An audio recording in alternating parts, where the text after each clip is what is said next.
para pihak. Dipersilakan.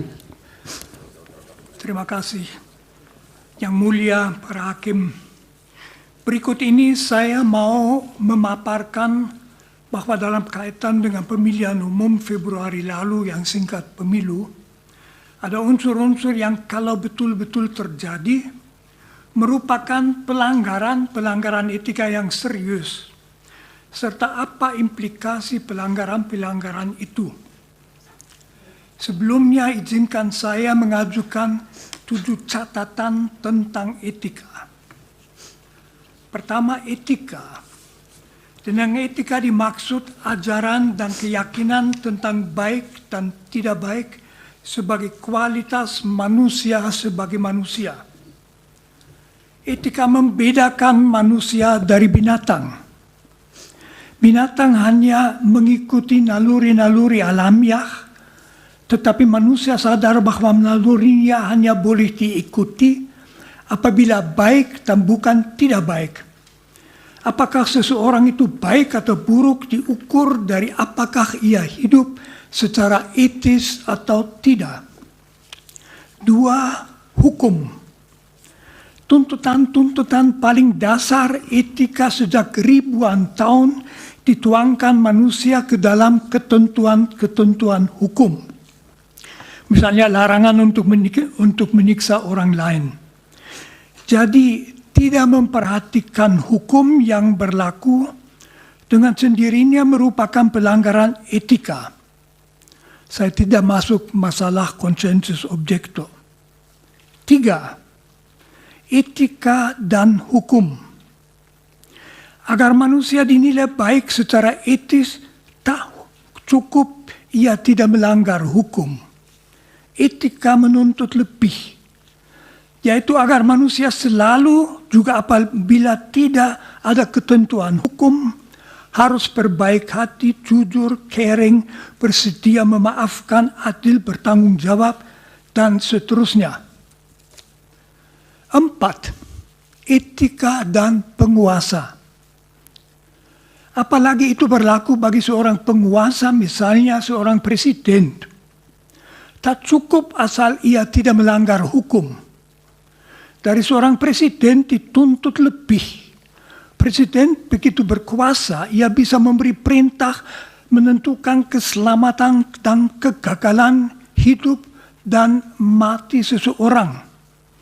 Agar kita mempercayakan diri ke tangan orang yang begitu berkuasa, agar kita merasa aman dengan dia, seorang presiden harus membuktikan diri sebagai orang yang baik, berwawasan kebangsaan, bijaksana, jujur, adil. Dari seorang penguasa tertinggi harus dituntut standar etika yang tinggi. 5. Etika dan presiden. Presiden adalah penguasa atas seluruh masyarakat.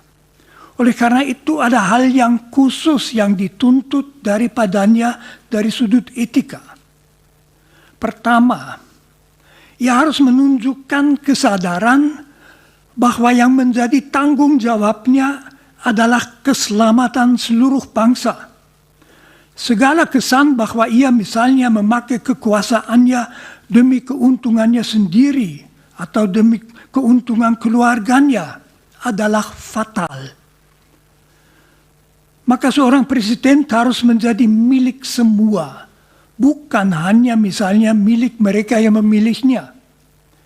Kalaupun ia misalnya berasal dari satu partai, begitu ia menjadi presiden, segenap tindakannya harus demi keselamatan semua.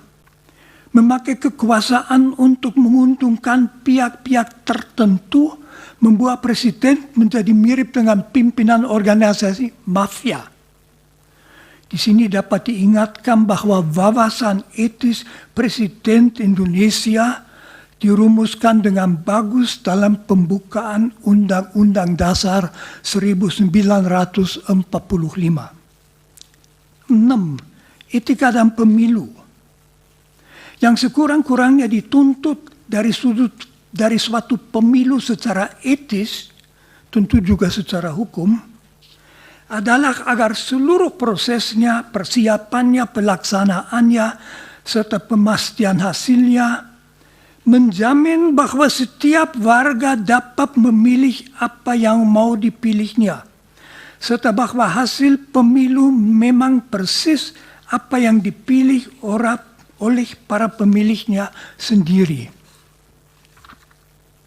7. Kegawatan pelanggaran etika. Filosof Immanuel Kant memperlihatkan bahwa masyarakat akan menaati pemerintah dengan senang apabila pemerintah bertindak atas dasar hukum yang berlaku dan hukum yang berlaku adalah adil dan bijaksana.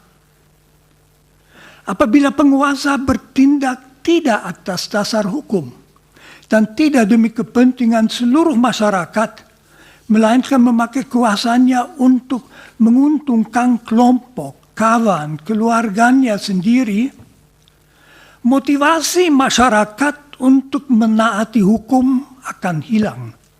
Akibatnya hidup dalam masyarakat tidak lagi aman.